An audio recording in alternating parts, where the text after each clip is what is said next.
И аз бих се съгласила. Всички наеми се взимат от тази фирма Циклоп, без бележки. Видяхте бележката, която Назар е получил, а пък на Йоана никаква бележка ни е дадена, макар че тя многократно е настоявала: дайте ми бележка за това, че аз влизам, чуждестранен студент съм, да живея. Само през октомври, когато оставих му наема за октомври, той ми даде една квитанция, имам и там. Бихте ли показали тази квитанция, Низар, на тази камера, за да я видят? Нито печат, само един подпис. Адвокат Богданов, вижте тази на камерата, вижте там и тук. Това е следващата бележка, която представителя на фирма Циклоп, Християн Наумов, този, който се криеше зад стаята си, дава втора поредна бележка. Това е второ доказателство за това каква е счетоводната документация. Дайте го, ако обичате, Низар на адвокат Богданов. Това е втора поредна документ, второ поредно доказателство, че тази фирма Циклоп 5 за 4 си води документацията и взима неоправдано пари от студентите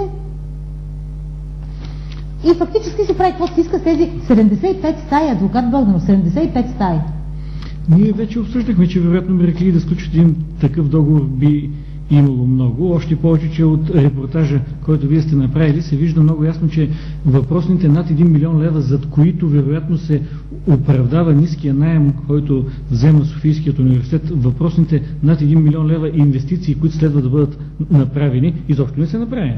От една страна. Но толкова ли е сложно да отидеш в Софийския университет да провери тази работа? Би следвало към самия договор да се направи една проектосметна документация на това, което ще се вложи. Значи има специализирани строителни фирми, които това могат да го направят. Сега, но да се върнем на документа, който ми е даден. Външна изолация 150-250 хиляди лева. Къде са 150, къде са 250 хиляди лева? Извинете, разликата е много фрапираща. И просто разликата между 250 и 150 хиляди лева е само 100 хиляди лева. Извинете, това си е сума. Цената на един апартамент. Бих възприел за нормална една разлика от 6, 7, 10 хиляди лева. Но твърде голям е маржа, в който е дадено на фирмата да оперира самостоятелно. И така, значи разбрахме от адвокат Богданов, че този договор, никакъв търговски договор, никакъв таен договор не е. И ако обичат ректора на Софийския университет да покаже този договор и Иван Петков, заместник ректора, да го покажат, те ще го покажат прокуратурата. Няма как. Аз имам договора и тази вечер издавам ли държавна тайна за това, че цитирам от него текстове? Значи не издавате държавната тайна. Това не е класифицирана информация по смисъла на закона за защита на класифицираната информация. Да изнасям класифицирана информация. Аз разказвам за корупционни схеми в студентския град. Знаете ли, уважаеми зрители, обръщам се към тези, които ни гледат от провинцията, да се настаниш студентско общежитие в София си е направо далавера. Страхотна далавера. Трябва да ви кажа, че по-лесно, на мен ми казаха в студентския град днеска, че по-лесно да се запишеш студент, даваш парите, записвате там и не се интересуваш повече. Особено в платеното обучение, където, нали знаете, всичките висаджи и сикаджиите завършиха Благоевградския университет за една година. Аз съм правила такова предаване.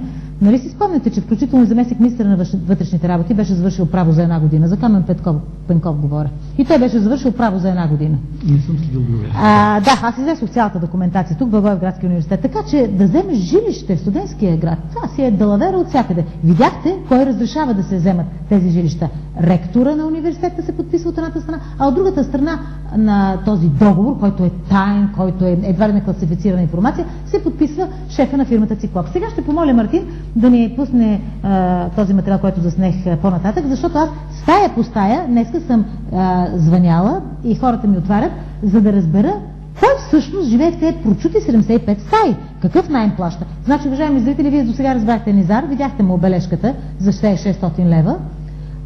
Видяхте на нея бележката на Йоанна. На бележката също не отговаря на никакви изисквания на закона. Две фалшиви бележки, с които тези деца, обаче аз си позволявам да ги нареча така, тези деца са платили. С какви чувства и настроения ще отидат в родината? На това момче, господин ректор, господин Илчев, баща му е преподавател, професор в Йордания, в Оманския университет, доколкото... Сега в Оман. В Оман. С какви чувства и настроения си отида Йоанна от България в Гърция? Дошли са тук за една година. Колко сте платили, за да следвате в Българския университет? Колко евро сте платили? 1650 евро. 1650 евро. И да се намери един тарикат да ви мародерства заради отличния ви успех, да ви тормози с това, къде. Но вие цял ден се занимавате с взаимоотношения с фирмата Циклоп, вие не учите. Аз се съмнявам, че сега втората година от следването си ще покажете тези оценки, които сте показали като пълен отличник първи. Аз също се съмнявам, защото първи курс доста по-лесно ми беше минало времето. Цял ден уча, от сутрин до вечер, изкарах се отличие. А сега винаги съм стресиран какво ще стане, кой сега ще чукне на вратата, дали ще е християн. Много пъти е опитал да ми изгони. Християн Наумов, този, уважаеми зрители, който беше с Мерцедес и де се криеше зад вратата. Днеска ние, като си тръгнахме Низар от общежитието, от дом номер 8, като си тръгнахме, той появи ли се, Християн? Появи се. Той се скри заради нас. Да, точно. И веднага информира Софийския университет и заместник ректора да ни изгонят, нали? Точно. И на нас ни се обадиха да тръгваме, за да не биете едва ли не. Да. Той се криеше пред цялото време за вратата. Да. Този човек, който те тормози и ти благодарение на него няма да можеш да завършиш с отличен успех втори курс. Сега нека да видим, Мартине, пусни този материал, който засехме днеска. Сега, уважаеми зрители, ето, значи това е тук разговарям с студенти. Всички знаят за какво става въпрос, това искам да кажа на нашите зрители. Не желая никой с лицето си да бъде сниман. Млади хора да вместо са бунтари. Нито един не е отишъл на студентските протести, защото ни казват, ако ние отидем на студентските протести днес на площата на Своя, това значи, че ще ни изхвърлят от студентските общежития. Нека да върви на материала. След малко ние ще се качим в асансьора. Въобще в този студентски дом, номер 8, влизат всякакви хора, само не и студенти учещи. Трябва да ви кажа, че влизаха студенти, които работят по буфети, по нощни заведения, студенти, които работят по частни фирми. Но аз не видях учещи студенти. Не мога да го разбера този студентски там съвет, който е в Софийския университет, как така успява да назначи, да настани там студенти, които нямат нищо общо с студентството? По каква логика и по какъв ред? Аз, Мартине, ще те помоля малко по-навътре да превъртиш, там където отиваме горе по стаите и звъним на вратите, за да разберем точно 10, 11 и 12 етаж. Вече с асансьора, като се качваме нагоре на 10, 11 и 12 етаж. А през това време да ви кажа, уважаеми зрители на канал 3, значи тази фирма Циклоп не е проверявана от никого. Софийския университет може да изпратва толкова служители там, пък изпратете да видите дали наистина са вложени толкова пари за мебели, дали наистина са вложени толкова пари за кафенето, кой взима наем, кой не взима. Ми правете една проверка, бе. Това са 5 години. Нищо чудно вие като сте подписали в договора, че не трябва да бъдат обезпокоявани при ползването. Това е криминален текст в договора, бе, ректор Иван Илчев. Професор Илчев, това е криминален текст в договора. Кой подписва договор с такова изречение вътре? Че давам ти студентските 3 етажа, взимай си парите и съм длъжен да не те обезпокоявам. Той, нищо чудно и вас да ви изхвърли. Този фирмата Циклоп. Той по договор той не трябва да бъде обезпокояван от ректора. Другата страна по договора. Сега искам по телефона да помоля да ме свържат с Светослав Стоянов. Светослав Стоянов е председател на студентския съвет в Софийския университет. Много интересна фигура, уважаеми зрители. Сега, Светослав Стоянов е човек, който с представители на студентите да ме свържете, тези, които протестират. Знаете ли защо искам да се свържа с тях, адвокат Богданов?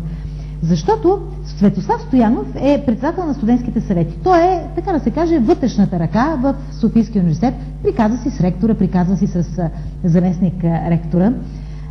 Този човек, аз имам документи в себе си, е съставил документи с неверно съдържание, фалшиви документи е подал, за да бъде настанен в студентските общежития. Този човек, който е председател на студентските съвети, той е дал миналата година фалшиви документи с цел да бъде настанен в студентските общежития. Вие познавате ли Низар? Познавате ли Светослав Стоянов? Да, виждал съм го няколко пъти, идвал в стаята ми. Идвал е в стаята. Верно ли е, че Светослав Стоянов заедно с представители на фирмата Циклоп, с Христо Наумов, събират наеми? Верно ли е? Верно, да. Верно е. Представете ли се, адвокат Богданов? Председателят на студентските съвети събира наем, същия този председател, който не участва в протестите, разбира се, има си хаз да го видим на парламента.